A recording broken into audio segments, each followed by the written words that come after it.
Hey everyone, I'm coming to you with a dream that I had. What it was is I dreamed that I was working in a call center. I don't work in a call center, but in this dream I was working in a call center. And I took a call from this woman, whatever it was that she needed help with. She had some complaints about that product. So I guess I had been, maybe in the dream I had taken a lot of calls. And I was feeling a little bit impatient with this woman. She kept going on and on and on about this item, whatever it was that I needed to help her with. And so I remember that I interrupted her and was trying to explain, I guess rather quickly, how she could resolve this issue. And I was, there was a lot of impatience in my voice and just a lot of maybe a little abrasive when I shouldn't have been. And so she heard the tone in my voice, and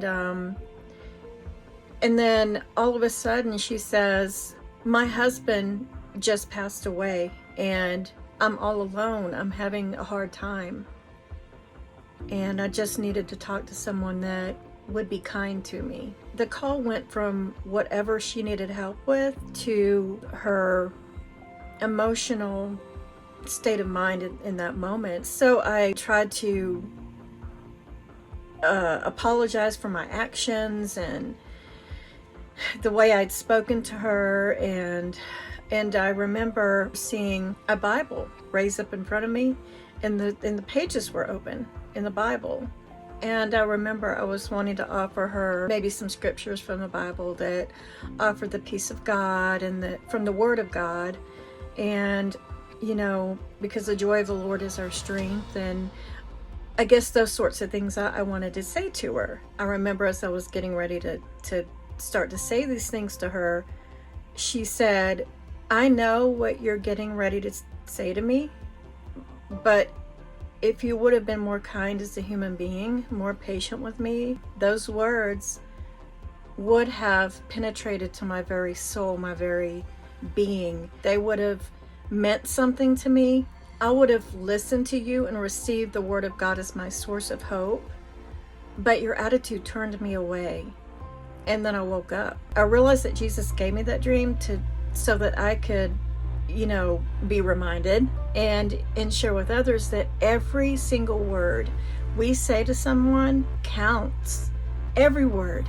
The tone of our voice matters. We need to have more patience with others, and sometimes that's hard to do, but we have no idea what's going on in someone else's life. We don't know their circumstances. There are many people who are seriously wounded and hurting in their soul, in their emotions, in their mind. And when we cross paths with someone like that, you or I might be the only, source of love and kindness and joy and patience and strength to them through Jesus, through our love for other people. Sometimes, people feel like they're alone in the world, or they're alone in this thing that they're going through. It's very important to exude that love from Jesus that Jesus has for us. Life and death are in the power of the tongue. My attitude, my impatience, my abruptness was death. Spiritually, it was death into her wounded soul, her grief, and it didn't breathe life into her. Our words need to be so much so that it breathes life into people. Galatians 22:23 says, but the fruit of the Spirit is love, joy, peace, long-suffering, kindness, goodness, faithfulness, gentleness, and self-control. Against such things there is no law. You can't go wrong with living this kind of life out in front of others, especially when there's a lot of hurting people in the world. Gentle, patient, self-controlled actions from us can make all the difference. And and be encouraging to them so that they'll see that and it'll speak to them and it'll sow a good seed into their life. Just the words we say and just the attitude that we have, as long as it's good, as long as it's coming from a good place. So go out there and just smile at someone today.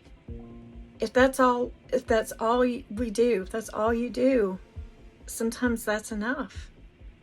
That's enough. I tend to be introverted in public and around a crowd.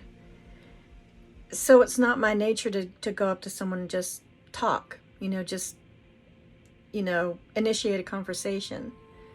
But so for me, I have to work on engaging with people. I'm always nice to people, but it's even more important now than ever. Jesus was really sharing and speaking in that dream for me to share with everyone how important this is. So that's it, and I hope this touches someone today, and I'll see you guys next time. Bye.